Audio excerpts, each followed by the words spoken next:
Welcome to Coming from Left Field, where we have conversations about politics, books, and current events with your host, Greg Godels and Pat Cummings.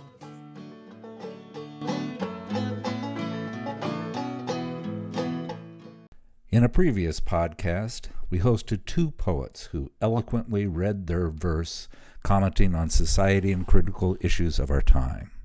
We talked of poetry as revolution that challenged our way of thinking. But today we're going to lighten up, put pandemics, politics, and an overheated planet on the back burner, and have the bards provide some lyrical distraction, less preach and more quiche. How about round two with a few poets? Okay, warm greetings, everybody. We have a podcast devoted to poetry, round two, and we've picked up a ringer, Derek Sheffield, who is a good friend and a former student of Kevin Miller, who is going to join us, and we're going to talk about poetry. What do you think, everybody? Yep. Good? Pat, I just want to add that we have agreed that we're going to try to do lighter stuff given our times, which really seem to call for that.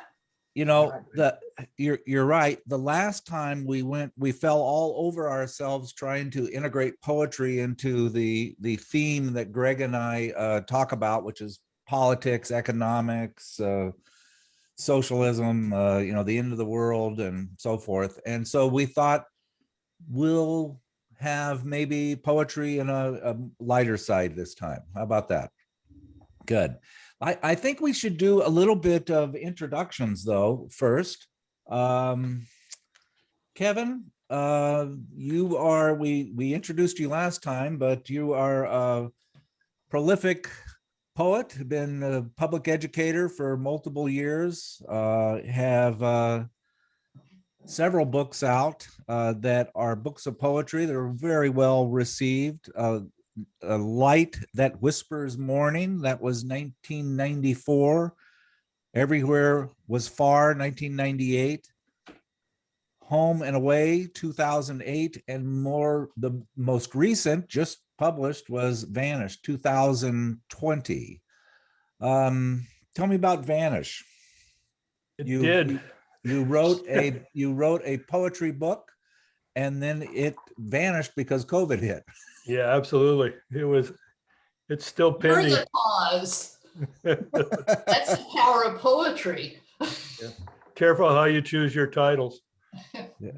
Well, I've been, loving your poetry and your readings, and I worked with you part-time and for a short time, both in Gig Harbor High School, and anyway, you're just a wonderful poet.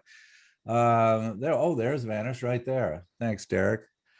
Derek, let's talk about you. Hey there. I just am so excited. When Kevin said, well, maybe we should have Derek on, and I knew you were a good poet, and I've heard you read before, but when I actually went through and Googled you, you are, as Joe Biden says, the BFD. I mean, you are really quite a remarkable, not only regional poet, but national poet. You're a professor at Wenatchee Valley, teaching poetry and literature, probably too. Live on that side of the mountains. You're just, I see here that there are a couple of books that you have. Through the Second Skin was 2013. That was your book of poetry. This one, tell me about this one, Derek. I read this. It's called Dear America. You are a co-editor of this. Tell us about this book. Sure. And thanks for your interest in that collection. It's a pretty special project. In November of 2016, the literary journal for which I'm the poetry editor, terrain.org, which has always been a journal of the built and natural environment. So you might think of poetry, not just poetry, but poetry, nonfiction, fiction, and art of place. We're a varied publication. And we evolved in November of 2016 after that presidential election because something needed to come through us. Cri de coeur was the phrase that was mentioned when people started reading us. Letters, essays, poems, cries of the heart, in that terrible wounding that we experienced, where all these ugly things rose to the surface and were worse than maybe many of us had really understood, and more endemic. And so we created this column called Letters to America, which includes Kevin Miller and many other poets and writers and artists and scientists and some politicians and citizens and even children needed to write to us. And so we started publishing these in November of 2016 and have kept at it ever since. It didn't stop after this most recent election because the issues that those letters address haven't stopped. And so this is a book that's not just about, say, one person. It's organized in sections: calls to action, extractions, extinctions, and depletions, geographies of exclusion, climate change and science denial, memories and other Americas, ambient violences and misogynies, the power of panic, the power of art, power of satire, geographies of inclusion and renewal. And there is the final section of the book is called Togethering, poems that bridge poems, you might think, and essays and letters. Yeah. Well, it's wonderful. Of course, I'll link to all of your books, and I think you did a really good reading with some of the poets, YouTube reading. I'll link to that too, Derek. Tell me about your most recent one, Not for Luck. This was just published. I haven't read this one yet, but tell me about that one, Derek. Yeah, this was this is my second book of poems. So the first one, as you mentioned, Through the Second Skin, came out in 2013. So this is 2021. So, about 7 years of work in here, and without the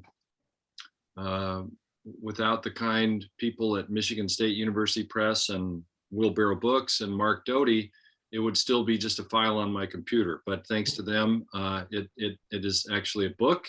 And like Kevin, like Kevin's Vanish, these two have sort of tried to come out during the pandemic, and it's tough, especially on poets, because books of poems really move through readings, through writing festivals, through classrooms, and that really mostly hasn't been happening. Right. Yeah. So yeah, so it's been challenging. At the same time, with this book and with Dear America, both of them came out during the pandemic. This one came out at the very beginning of the pandemic. Mm-hmm. Of the first pandemic. We're now in the second pandemic. So yeah. Okay, yeah, of the first pandemic, and so the blessing, however, is that we were able to have people read through Zoom events like this one, mm-hmm. that we normally wouldn't be able to gather in one place together. Right. The geography wasn't an issue. Right. Good. And our third poet, I know you're not supposed to have a favorite, but Janice is my favorite of all of you because she's also my sister.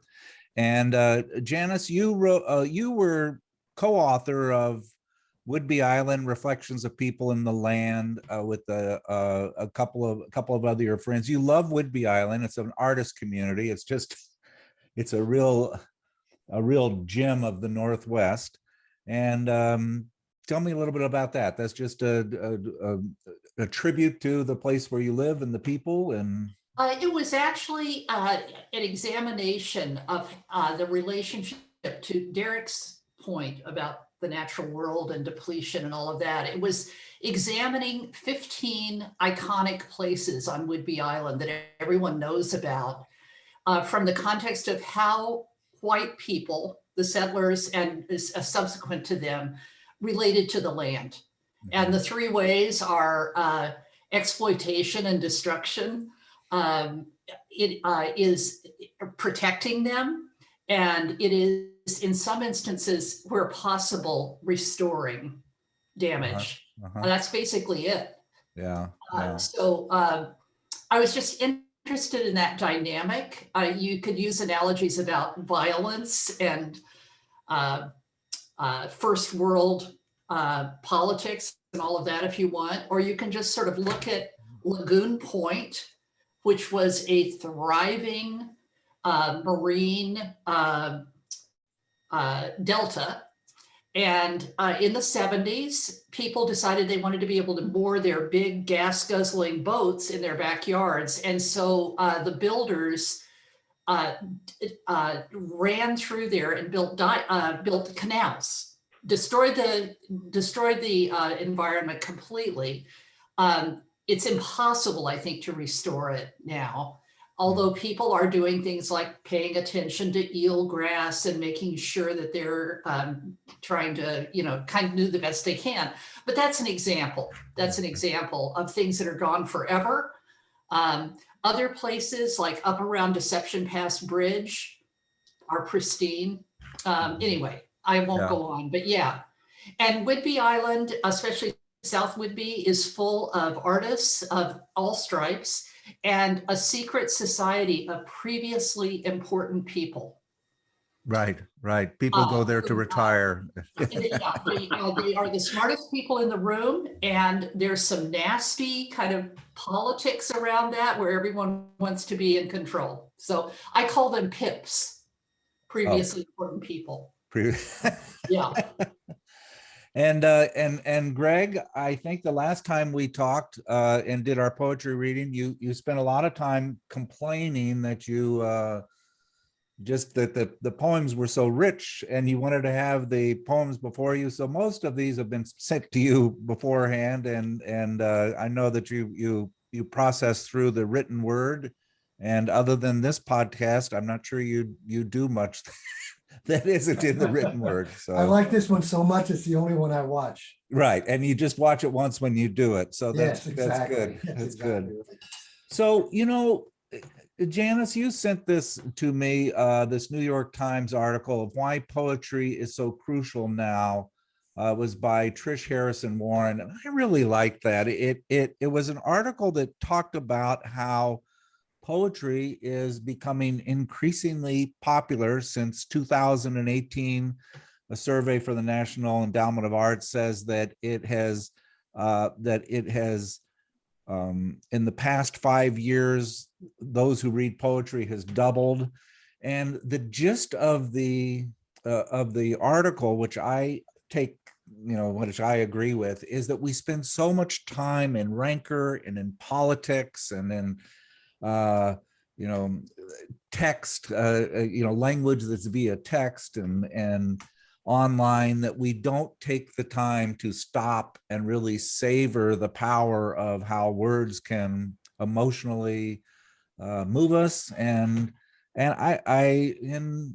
get us to slow down, get us to think, get us to look at language in a more rich way. And we saw that in the inauguration with that young woman, Amanda Gorman, who absolutely hit it out of the park when she did her poetry reading for Joe Biden. And it reminds me of I think we're all old enough. Well, no, Derek, you aren't old enough, but we're all old enough of how powerful when Kennedy was elected and he brought Robert Frost to read, and how powerful that was in igniting poetry too. So that's a little bit of a, I think, of a intro to where we are. And so let's read. You want to? Okay, so Derek, since you're the new boy in the classroom, why don't you start with something? And I think the rules that we have here, it's that you can read whatever you want, and you can read other people's poets too. And it doesn't have to be yours, but why don't you start with something? Yes, okay. Well, thank you, Pat. I would like to begin with a poem by Lucia Perillo, and this is from her book called Inseminating the Elephant. And the poem is called Transcendentalism. Lucia Perillo lived in the Olympia area. And I think she was from the West Side too, as well. So she's one of our great, not only national poets, but poet of the Evergreen State. Transcendentalism. The professor stabbed his chest with his hands like curled forks before coughing up the question that had dogged him since he first read Emerson. Why am I? Like musk oxen, we hunkered while his lecture drifted against us like snow. If we could, we would have turned our backs into the wind. I felt bad about his classes being such a snooze fest, though peaceful too. A quiet little interlude from everyone outside rooting up the corpse of literature for being too Caucasian. There was a simple answer to my own question. How come no one loved me, stomping on the pedals of my little bicycle? I was insufferable. So too was Emerson, I bet. Though I liked If the Red Slayer Think He Slays. The professor drew a giant eyeball to depict the oversoul. Then he read a chapter from his own book. Nap time. He didn't care if our heads tipped forward on their stalks. When spring came, he even threw us a picnic in his yard where dogwood bloomed despite a few last dirty bergs of snow. He was a wounded animal being chased across the tundra by those wolves, the postmodernists. At any moment, you expected to see blood come dripping through his clothes. And I who never understood his question. Though he let me climb to take a seat aboard the wooden scow he'd been building in the shade of 30-odd years. How I ever rode it from his yard into my life remains a mystery. The work is hard because the eyeball's heavy, writing in the bow. Well played. I love the I and I, and the use of I through this, and to a certain extent we've all been there with professors that hang on to previous periods and have a lot to say, but maybe just are under a constant battle by newer trends and philosophies and so forth. Very good, Derek. That's good. This reminds me just how performative poetry is. I'm not a good poetry reader. In other words, I read this before and I got very little out of it. But Derek reading it, it opened it up. I mean, it really did. You've got to kind of have poet sensibility in many cases to enjoy this. And I've worked at that. It's not something that I've really made a part of my life, but then to hear it being read by someone who has that sensibility, just like breaks it open, like cracking open a nut. I mean, it just made so much sense. And I sense there was a parody of the professor, but there's also some self-parody in here that I didn't pick up the first time I read through it. So thank you, Dan. I really enjoyed that. Good one. And, it's I guess the word among intellectuals is it's amusing. It's an amusing poem, but I thought it was more than just amusing. It was really, really fascinating. So thanks again. Yeah, that was a good choice. It reminds me of that old saying about tragedy is easy, comedy is hard. Yeah. It's pretty, I think it's easier to write a kind of a ponderous screed than to have that touch, that transition where she says he starts reading from his book, Nap Time. It's just so wonderful. And the Caucasian, what was that? The whole complaint about older classics are too white, and here we have Emerson being just sort of pushed away. Anyway, it was good on a lot of layers. All right, top that, Kevin. What do you have? Well, first, I'd like to thank Derek for bringing Lucia back into it. I saw her read many, many times in Olympia, and she was a treasure. I'm going to break all the rules again because I'm going to read something that I didn't send, and Gray's going to be pissed, but I'll be irritated. I'm going to apologize, but this is a poem. When I think back of poems that saved my bacon as a teacher, and I always wanted kids to find a way into poetry, and I have to pay tribute to David Lee, who wrote these many books of poetry, but this was one of the first. It's called the Porcine Canticles.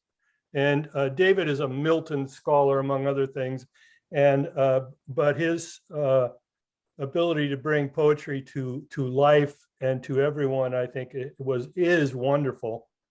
And so I just can't read a light poem without this poem because I used it so many times and I loved it so much. I can't do it justice like he did, but I'll give it my best. And it's a conversation between a couple of pig farmers and one of the pig farmers' wives. So it's dialogue. And it's very simple. You don't need to really see it on the page. And David Lee you can Google him. There are several performances that he has done on film. Anyway, enough. It's called Racehogs. John calls and says, Dave, when I say hello, and I say, hello, John. And he says, come down, Dave. You got to see what I got. I say, fine, I'll be right there. And he says, bring Jan too. I'll show her. And I said, I will. So Jan and I got in the car to see what John bought. John bought 4 hogs, starved half to death, bones out everywhere, snouts sharp enough to root pine trees, and the longest damn leaves I've seen. What do you think? He says. And I don't say anything. So he says, what do you think? And I say, them's pretty good looking race hogs, John. And he says, what? And I tell him, I heard about a place in Japan or California, because he's never been there, where they have a track and race hogs on Tuesday nights. And he says, do they pay much? And I says, yes, or so I heard, maybe 100 to win. And he says, God damn it. I say, those hogs ought to be good with them long legs and skinny bodies. And he says, God damn. Jan's walked off, so I go to find her, but she's mad and says, I ought not to do that. And I say, oh, I was just bullshitting. But when we come back, John's standing by the fence, throwing little pieces of feed all around the pen, making the hogs hurry from one place to the next. And when I get up close, he's smiling, and I can hear him whisper while he throws the feed, run, you skinny fuckers, run. There you go. Oh my gosh. He's a treasure. Yeah, That's poetry. That's that's stand-up poetry. Yeah. That's really nicely read. Beautiful. Thank you. Yeah, That's good. all David. That's Is that so poet fun. still around? Oh yeah, David Lee's still around. He does wonderful thing. And he doesn't. He's beyond the porcine canticles now. But yeah, he was a poet laureate of Utah. Taught at Southern Utah State University for a long time. Yeah. Good. Classic. I mean, and you have a Milton scholar Yeah. writing about hogs, and it's funny, but as with that poem, as with other pieces of his work, and I know him from thanks to Kevin Miller and being a student in Kevin's class, and have been reading him ever since. He writes about these people, and I never had the feeling like he's making fun of them, No. his neighbors and stuff. I mean, it's more just like marvelous bits of life that this Milton scholar is bringing to our attention. Yeah, with respect. Yeah, he has a brilliant way with dialogue. I mean, that's also really, I always think about Elmore Leonard and his swingy, jazzy dialogue. And this guy gets it. Yeah. It's not theoretical, it's actually spoken. Yeah. Yeah. Janice, what say you? Well, what I want to say is I am a beginning poet, unlike Kevin and Derek, and working hard at it. Don't know where I am with it, honestly, and will not send the written version of these, Greg, I'm sorry, but because they're actually still kind of in progress. But I went through looking for the lighter poems. And so I think I'll just read this one. And without too much of an introduction, I think it's self-explanatory. Title is Patriarch's Birthday Party, 9 Days Away, Blues. RSVPs rolling in. Yes, let me know what I can bring. Warning sirens start to wail in my head. Too many people for this small house. Complicated food for designer diets. Babies, toddlers, new boyfriends, people on their phones, chaos, then thankless cleanup. I dread superficial chat, noise, sarcastic cards to recycle tomorrow. Guest of honor checked out, craving his den and remote. Husband, father, grandfather, great-grandfather, swirling in flotsam, begun in that hot rod backseat after the high school football game. Everybody is coming because he's turning 80. How many more could there be? They don't see him that often. When all this started, I asked him, "What's the vibe you want?" He said he didn't understand the question. Then he said, "Short." I didn't ask what kind of cake. Oh, I think we've all been there, haven't we? oh. Not unless you're a woman. Yeah, checking out with the din and the remote. Oh, short. Oh, that was wonderful. Janice, I haven't heard that one before. Is that new? Well, yeah, I've got a whole bunch of stuff that I'm just kind of trying to herd forward like cats. Mm-hmm. I mean, you know what I mean? Kind of pick it up and push it forward a little bit. Yeah. Well, Good. I want to put a vote in for keeping that last line right where it's at. I think that's just marvelous. Yeah. And you mentioned how good the dialogue is in David Lee's poem, but I would also say that the dialogue in your poem is quite marvelous as well. Wow, thank you. And then too, yeah, it got me thinking.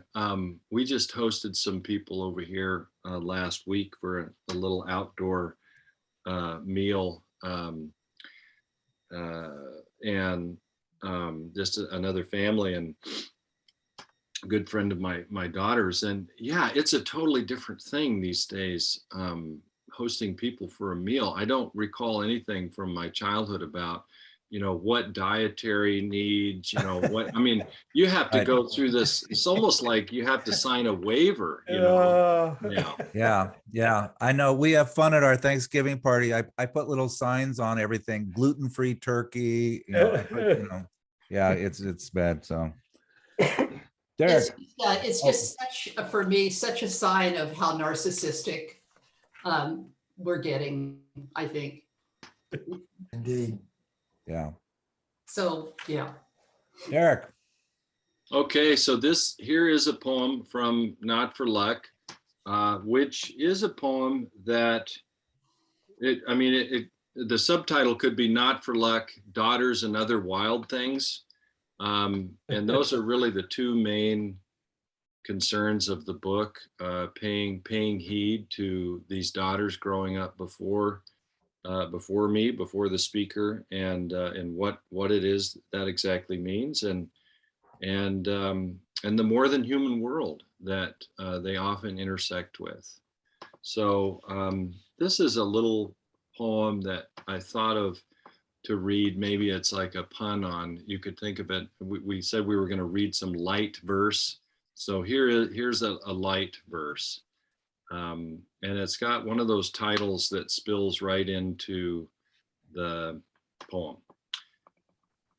For those who would see the swift and ceaseless sprinkler whirling and flinging its bright globes, drop by drop, has filled a blue bowl left out on the lawn.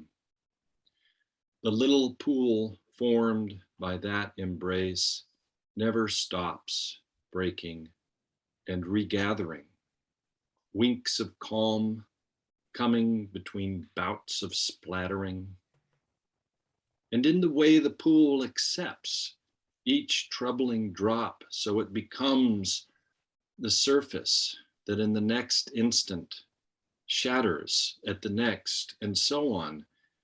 This is all also clearly a matter of light, splashed and light, scattered in all directions for anyone who happens to be watching.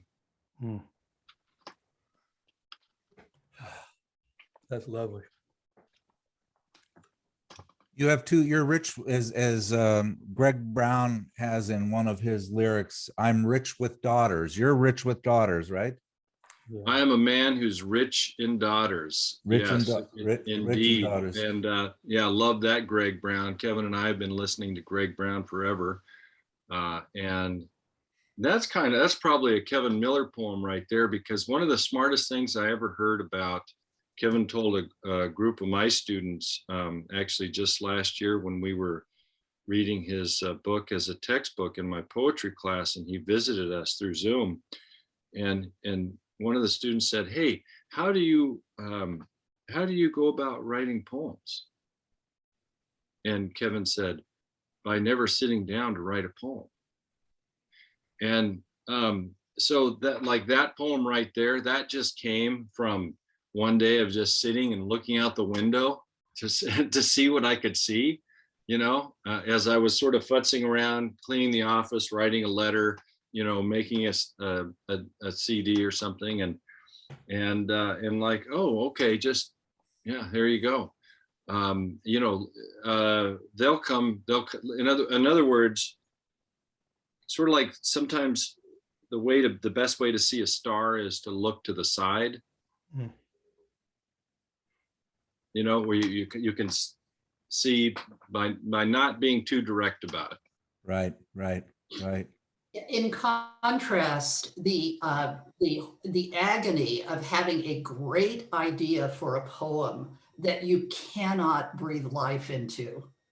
no matter how hard you try. And I've got one. It is my love and fascination for little boys who wear, without irony, Superman capes. There's a period where they can do it legitimately and from their hearts.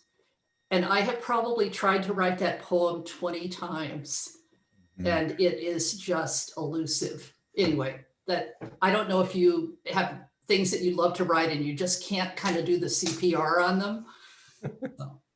Yeah, I think you're talking to some soulmates here with that. Well, how long did it take? How many rewrites were there of Alleluia with Leonard Cohen? I think he just rewrote that over and over and over. It was years. Yeah, it was a long. Before he finally said, okay, all right, this will do. So that was great. Mr. Miller. Well, it's tough to follow that. Derek's sprinkler and Blue Bowl are just resonate. And the daughter book is pretty special.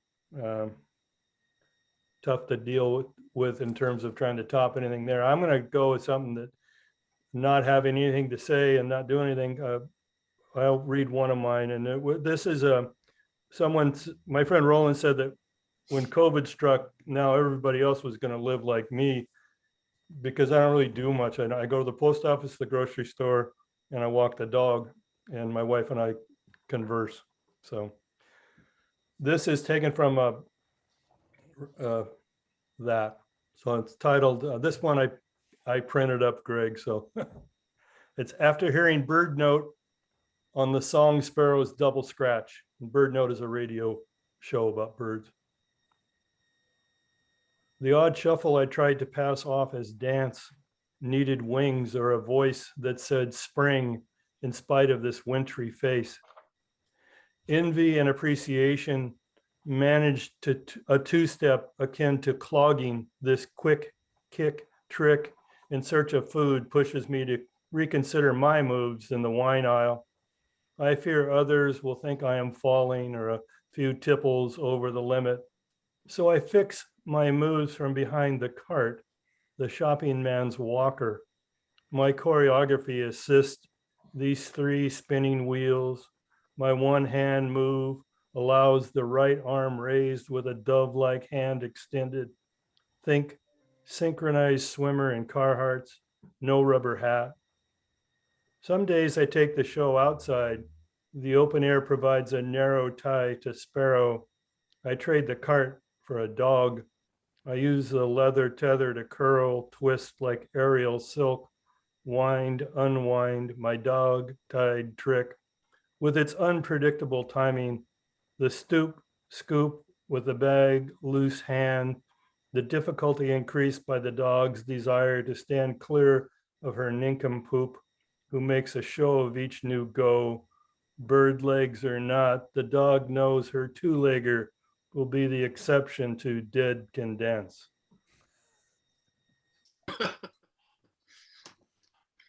Yeah, it's the simple things in life.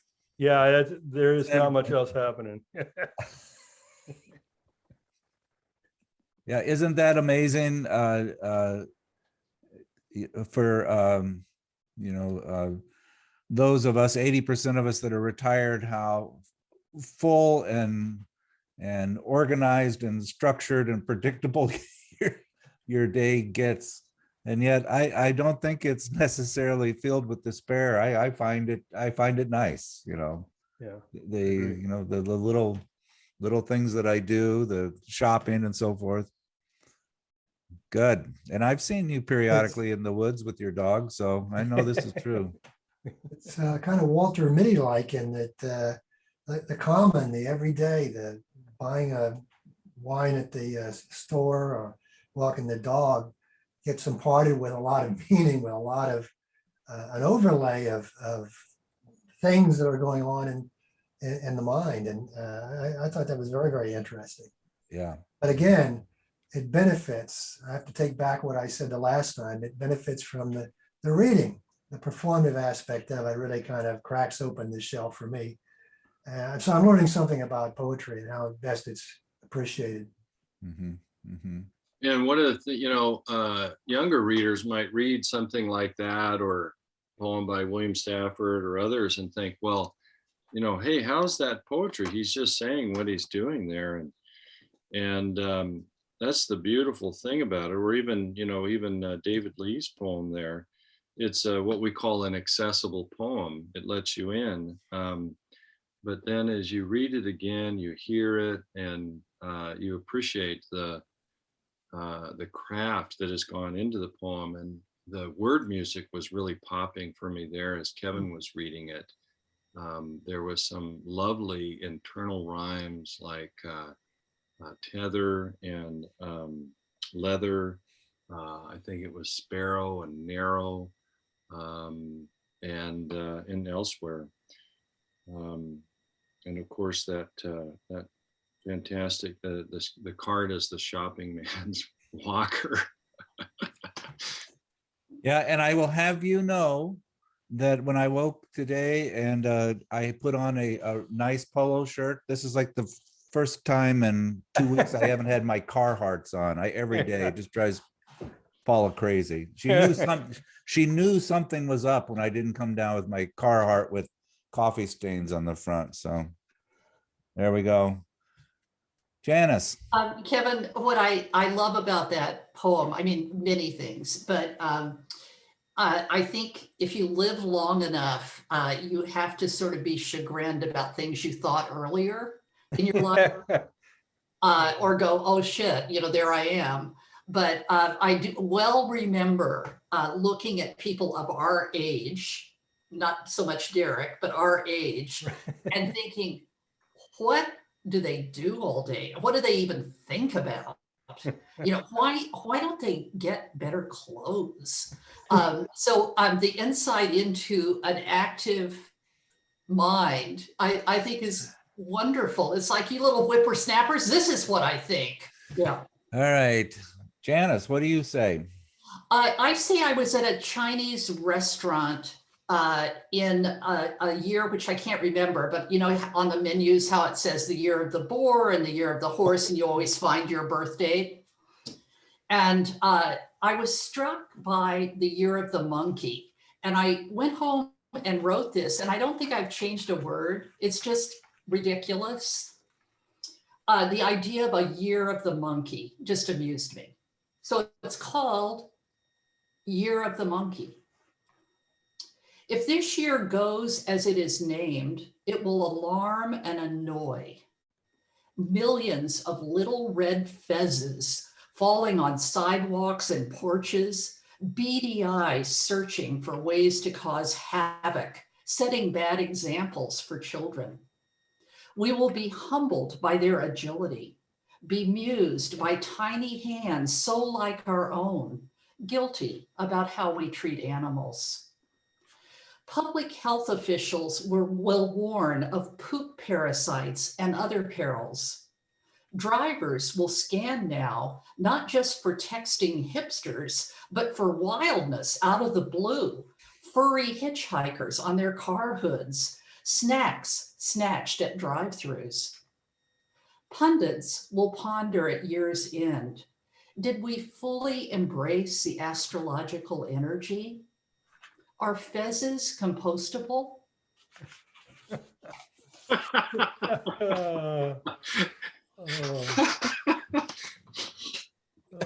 Planet of the Apes. Yeah. Oh God. I love the fez there. You got a lot of mileage out of just a simple little news story that today, this is the year of the monkey. Well, to Derek's point earlier, you look around and then you just write what happens. Right. Fun with that. Yeah. Good. I want to put another vote in for that ending too. I don't know if you go on and tinker with it. Once again, I think you really nailed it on that ending. That's one of the things that, beginnings and endings are hard, right? And a lot of times I find myself wanting to sort of drive a point home instead of ending on an image, instead of trying to tell my reader what they should take away from this book. Good point. Yeah. Yeah. Yeah. Yeah, Yeah, they I both think do that too. beginnings are really hard. You tend to kind of want to, at least I find myself kind of wanting to go up, the ramp it up a little bit before I actually get to what the poem is. And I can often take out a first stanza and it's just fine. Right. Yeah. I've just messed around, not getting to it. Yeah. I think that's pretty common in my experience and in talking to others as well.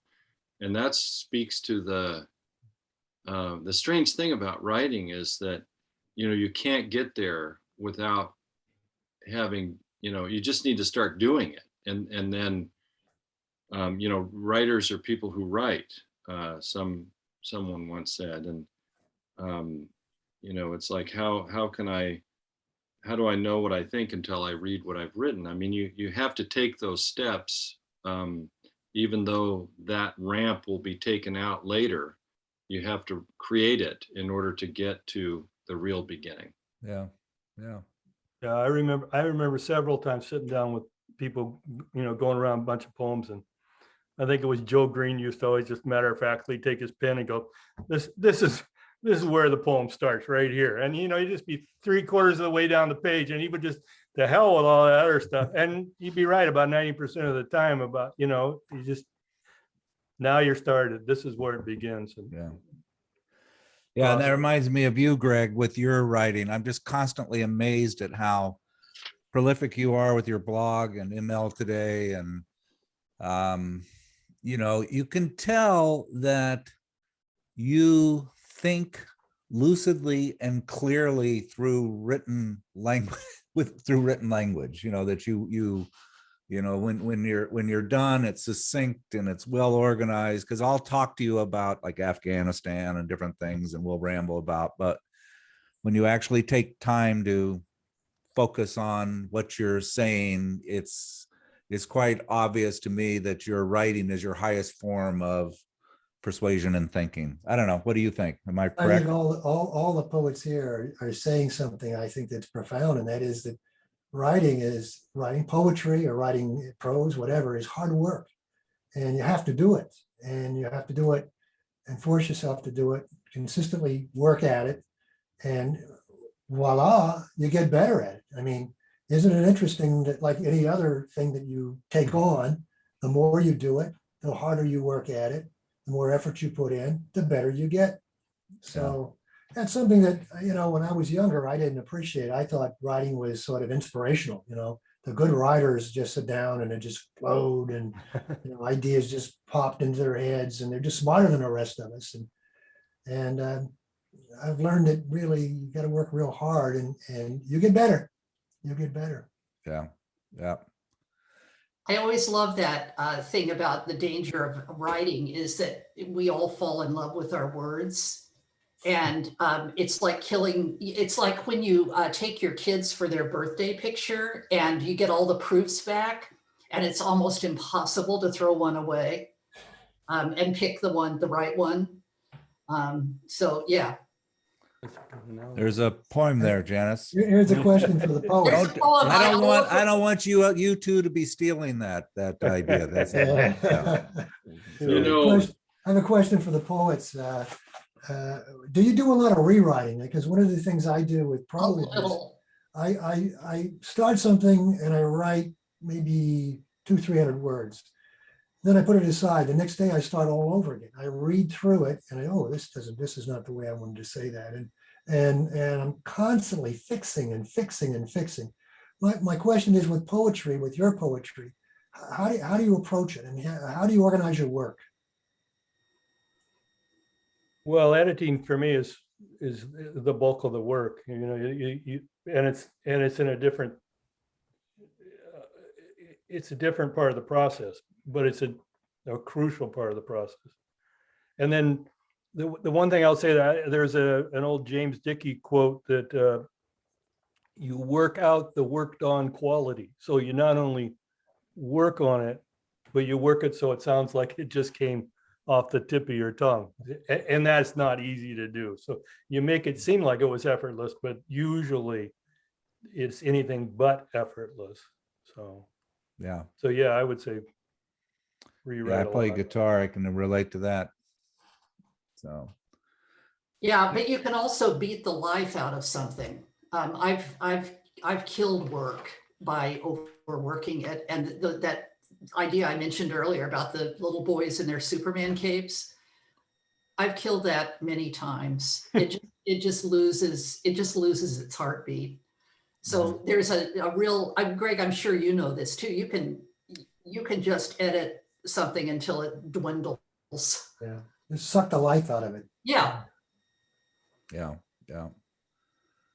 Derek, Yeah, your process sounds really familiar, Greg, and Janice. You might it may be that you'll be able to write that poem in a couple years.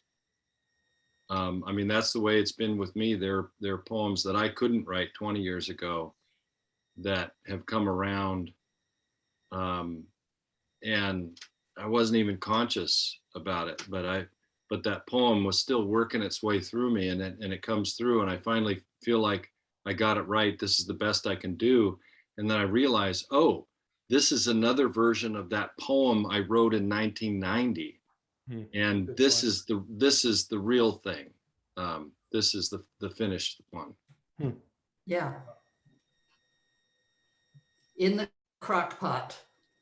Ah, yeah. Oh, and I wanted to say too about your great analogy with the children's pictures, that I'm such a wimp that even, you know, with the smartphones now, and you take a bunch of pictures and then you go through, and I mean, yeah, you take 10 for one now, right?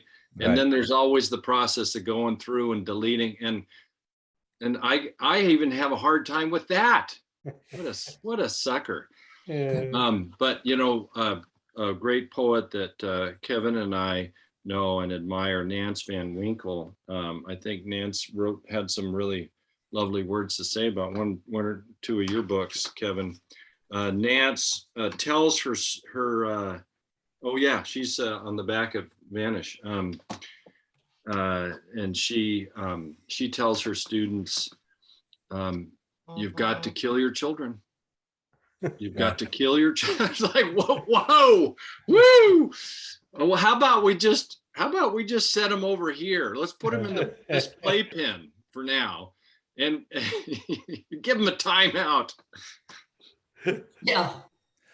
There's actually, as a psychologist, there's a saying, I don't know if it was Anna Freud, but said the exact same thing. The task of adolescence is killing your children. You know, that you have to let them go. You have to, you know, you have to quit parenting. You have to, and she used that term, killing your children. So there you go. Yeah. All right, Derek, what's next for you? So this is a poem by Dennis Held from his recent book called Not Me Exactly.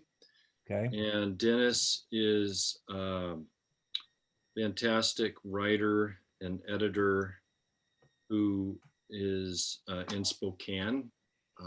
I would encourage listeners to track down his essay called What I'll Miss, that's in terrain.org at some point.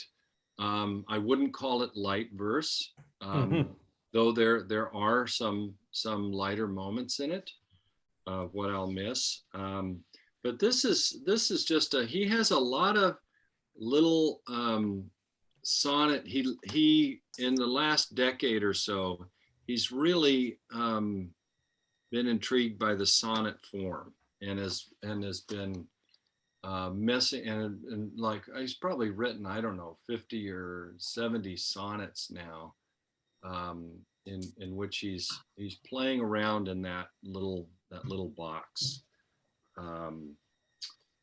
And this is one such poem. It's called Sans Teeth. Wait, how do you spell it? Sans? Yeah, S-A-N-S, as in the French word for without. Oh, okay. Sans teeth. Sans teeth. Sans teeth. Okay. Oui. They should warn kids about this shit. One day you're sitting there, 4 years old, and suddenly someone's grandma, maybe your own, unself-consciously reaches in her mouth and pulls out the inside of her face and calmly stares it down like a stranger in the house with lips collapsed. Then pops the skeletal grin back in, restored among the native tongue and tonsils. And nobody says a thing? What's next? Will mom pull the spine out of her back someday and give it a good hard shake? Wouldn't be any more surprising than a dead-looking grandma sitting at the table and smiling at me.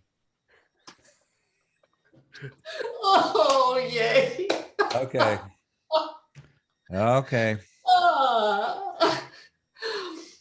That's another one. I read this one and I got it, but didn't quite get it. But when you read it, Derek, I get it. You know, Well, your ending is different than the written version, though. You threw me off there. Coming back to life is the last phrase there. Yeah. Very definitely. But no, Oh, you know what? You know what I probably did? I probably sent you an earlier version. And so this is actually the final version that went into the book. I think that was I pulled it from the manuscript that he was editing. oh, would you read it again? Would you read it again? and nobody says a thing. Sure. Yeah, Yeah. read from and nobody says a thing. Yeah. So this is sonnets, have that a turn. Typically it's somewhere, especially prominent in the Italian sonnet. And the turn here happens between the first and the second stanza. And nobody says a thing. What's next? Will mom pull the spine out of her back someday and give it a good hard shake? Wouldn't be any more surprising than a dead-looking grandma sitting at the table and smiling at me.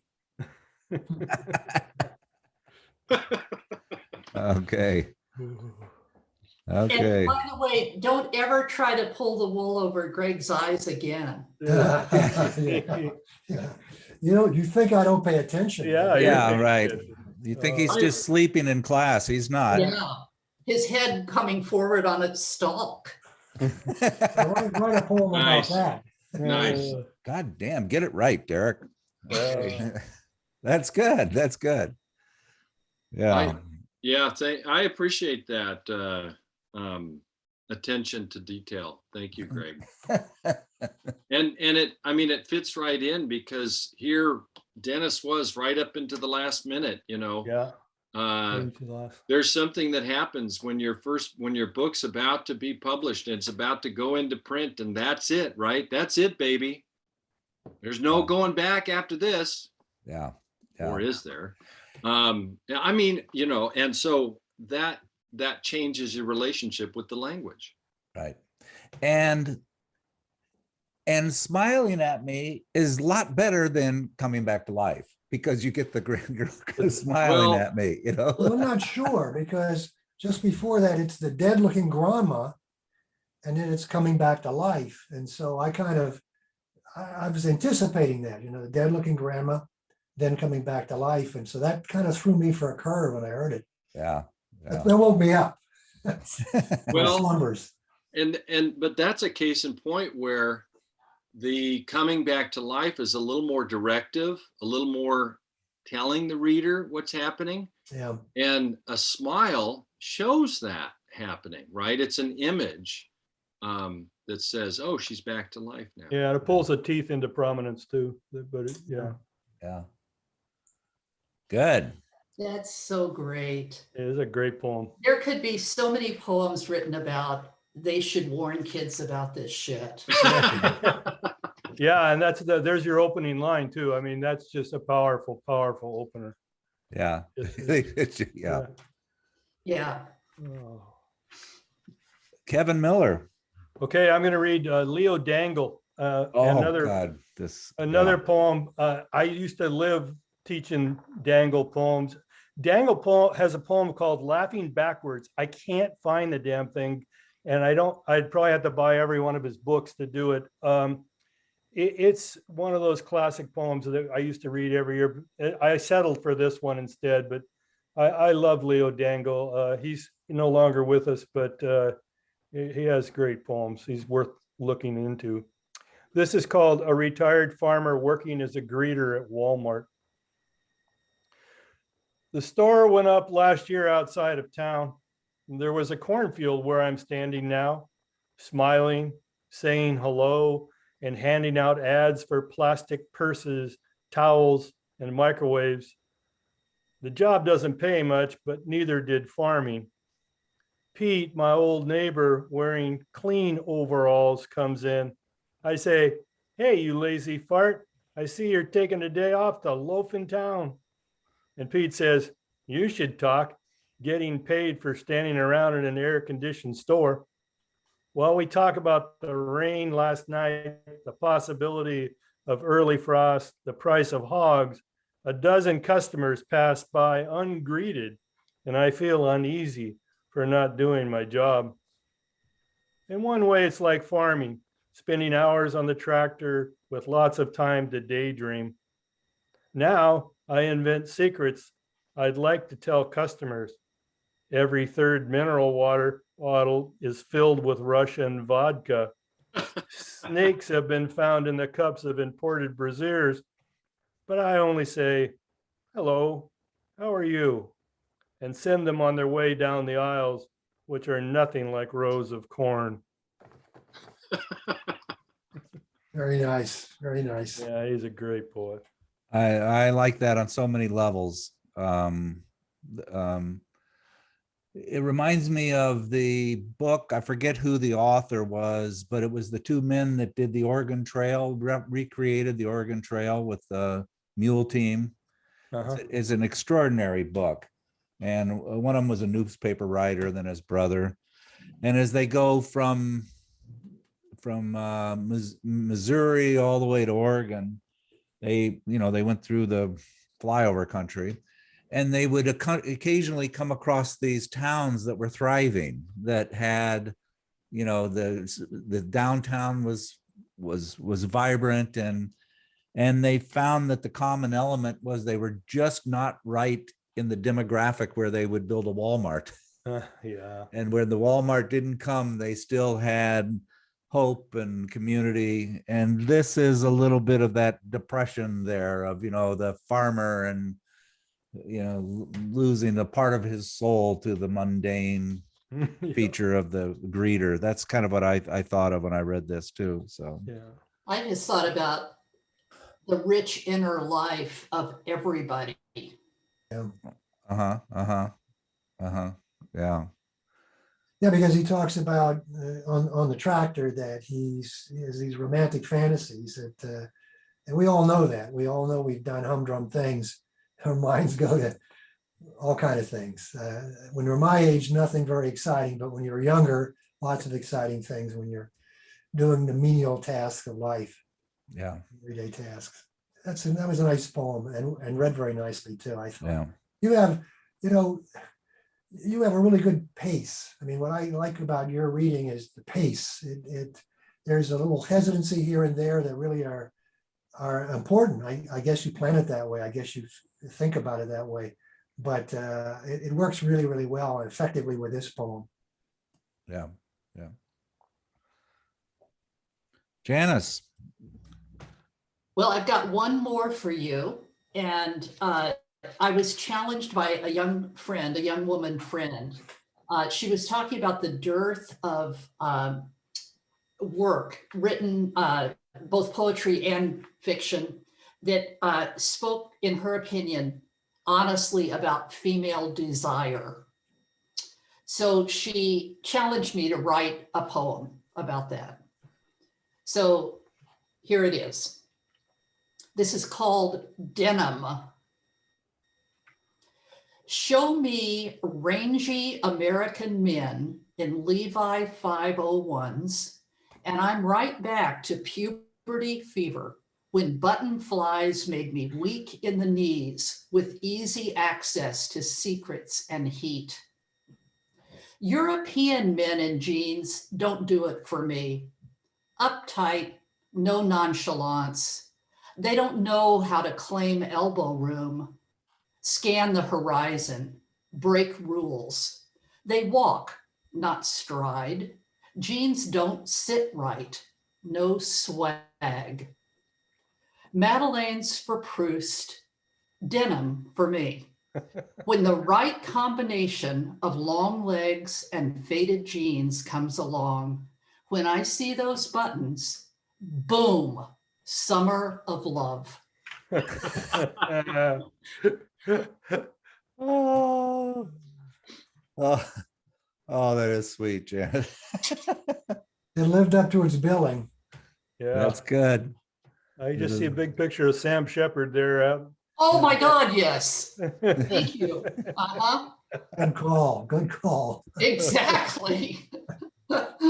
There's something in the air because Janice, just yesterday, my daughter and I were driving into town to get some groceries, and she wanted some kombucha. Derek, I don't know what that is. What's kombucha? It's not worth. It's what you don't want to drink. Oh, it's a drink. It's Don't like even- liquid comchi or whatever that's like vinegar. It's Yeah. just it's rot juice is what it is. Oh, okay, okay. It's a craze, you know. And speaking of crazes, she was asking me about fashion when I was her age, and I was telling her about the button-up jeans, the button-up Levi's, and I hadn't thought about those things in, like, I don't know, 25 years, and here they That's are so in this weird. poem. My God, that's marvelous. And I was trying to imagine the way my fingers would work through those buttons, getting the fly up, you know, every time. So unpractical, you know, so just such especially a if you're thing 72. of fashion. Yeah, And Yeah, you gotta get done faster than that, faster. yeah, Yeah. yeah. but I love yeah, I love that. I love the easy access Yeah. there. Yeah. Yeah. Well, if you're 72 and you're still wearing button-fly jeans, you could probably just leave them unbuttoned. Yeah. You know? I think everyone would understand, just like grandma's teeth. Yeah. Well, that's really nice of you to say to these old coots. Yeah, that's true. Really thoughtful of you. Janice. Oh gosh, I have to share this with you. My friend Andy Gottlieb sends me, he's on, you know, Twitter and Instagram and all that, and he'll send me the sort of, he you know, the choice images or witticisms from those places. And one of them was a map of the world, and it said countries with rocket dicks in space, and the United States and I think maybe Britain were, you know, in one color, and then countries with universal health care, and here were all these other countries in another color. Countries with rocket dicks in space, countries with universal health care. There you go. Oh. I love charts. So. Derek, how about you? Oh, okay. So this is the last one I have to share with you. It's a poem by Jan Wallace, and it's from her book called Nothing Like the Doll You Learned On. And as it happens, it dovetails, use that term intentionally here, it dovetails nicely with Janice's sexy poem. This is Ornithology Lesson. It's an act of desperation, the rare mating ritual of the bald eagle pair, come together mid-air between mountains. You can barely make them out, you with your Audubon binoculars. The two of them, bound beak and feather, claw and wing, have taken leave of every other instinct. Mostly what they have forgotten is how to breathe. They drop their wings, their full weight washed clean by the thick, true wash of lust, which brings every creature right out of the wild kingdom into the one common denominator. Aren't you glad, bird watchers, you're not a part of that? Those eagles risk it all for the long swallow of sex. And just when you know this must be a suicide pact, just before they hit the earth and scatter like burst pillows, and there you are, binoculars around your ankles as the eagles pick up the next feathering breeze. Oh, burst pillows. What a great image. Oh, Binoculars I have, around I have people. seen that. I have Underneath. seen that. Have you seen that? Have you seen eagles in Oh, yeah. intertwined like that? I have seen that a couple of times. Yeah, yeah. Sex. You know, there you go. Libido. Wallace is incredible, Derek. She is. That's just a great selection. Uh-huh. Oh, I know. She has many funnier poems. A lot of them have to do with science, like this one does a bit. And I just love the kind of how understated this stodgy character is, you know, you with your Audubon binoculars and that image with, I mean, I read this poem like first time like 25 or 30 years ago when it appeared in Poetry Northwest, and I never forgot that image of the binoculars around the ankles. Like, ah! Oh, that's beautiful. It's also such an allusion to the cliche in a lot of sex scenes, which is you have your pants around your That's right, ankles. yeah, You know? exactly. Yeah. Good. Mr. Miller. We're still going? Okay, well, I'm gonna, George Bilgere, Bilgere, this one, this is in place of the one about pregnancy. So it's the same author as I presented, but this one's not, it's not typed up.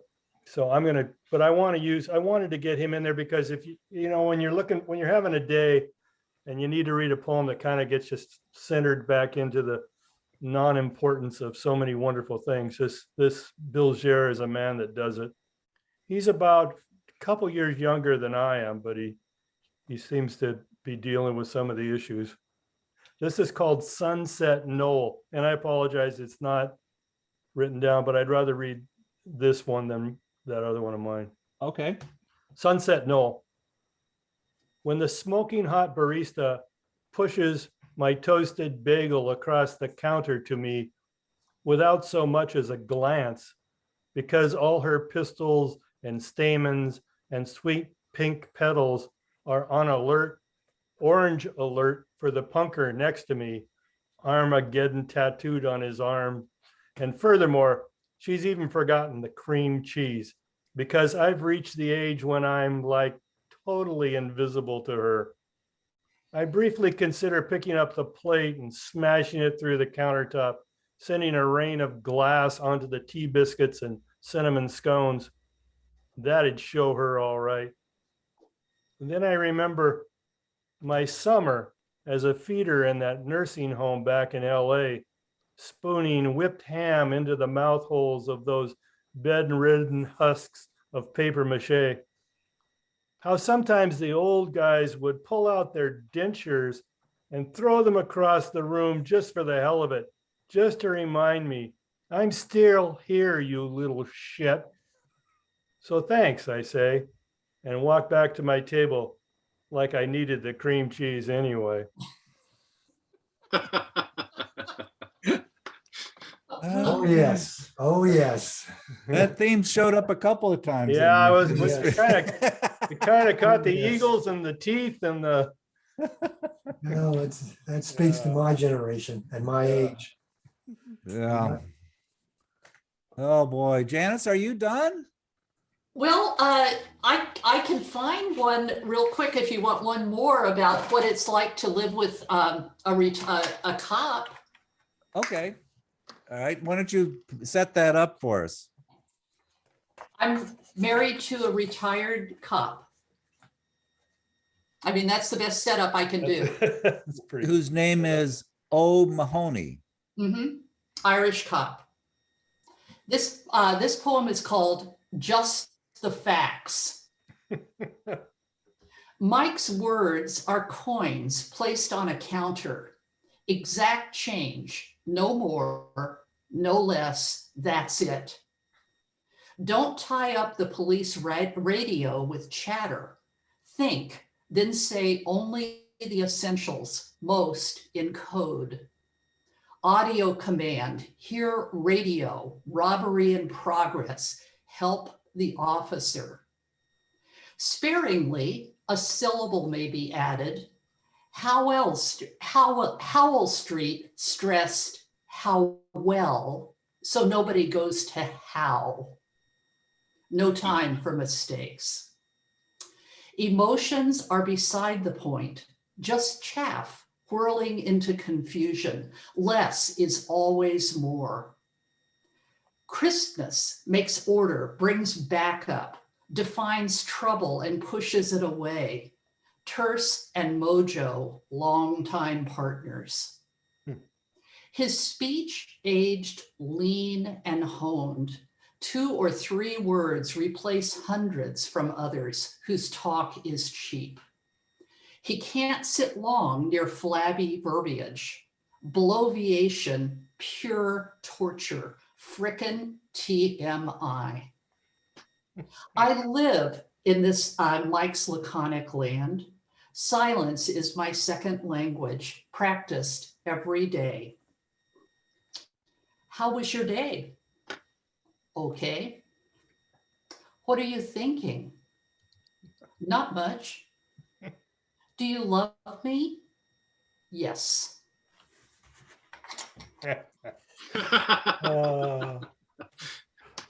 Perfect. Oh God. Wonderful. What? Oh, I love Mike. That just but that's right. That really nails it. It's the kind of the silence of the farmer that doesn't say much, but only what they need to, and that's it, and period, and there you go. Mm-hmm.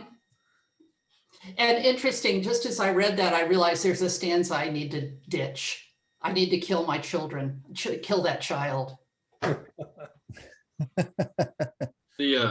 I just love that opening metaphor, which is, I mean, I feel like that's him right there, right in the first couple of lines, the change set out on the counter, no more and no less. Yeah, that was good. And it just got me thinking about how much work a truly surprising original metaphor can do in evocation. Right. Well said. Hey, Yeah. has this been fun or what? This has been the most fun I've had since I got cataract surgery. And realize trees have leaves on them, and they aren't just Yeah. all a carpet of green. Carpet. Oh, this has been a real treat for me too. This really has been. I've been looking forward to this, and maybe we'll just add a couple more and just keep at it until we fill the screen with poets. Wouldn't that be fun? Oh, this has been really a lot of fun. One thing that I don't say, and I realize that we screw up with this, Greg, is that for those of you watching this podcast, make sure you subscribe to the podcast and hit a little notification button, and you'll be able to get all of our podcasts. And the more subscribers we have, the more likely we are to become famous like Joe Rogan. Yeah. Without I can't say it, without the horse stuff. So The drug. all right. Okay, well, listen, I'm going to call this quits and thank you so much. Thanks, everybody. Thank This you was all. great. Bye. Thank That's you great. all. Bye. Janice, Derek, everybody. Good Thank you. fun. Pleasure. Very much. Thank Great. you.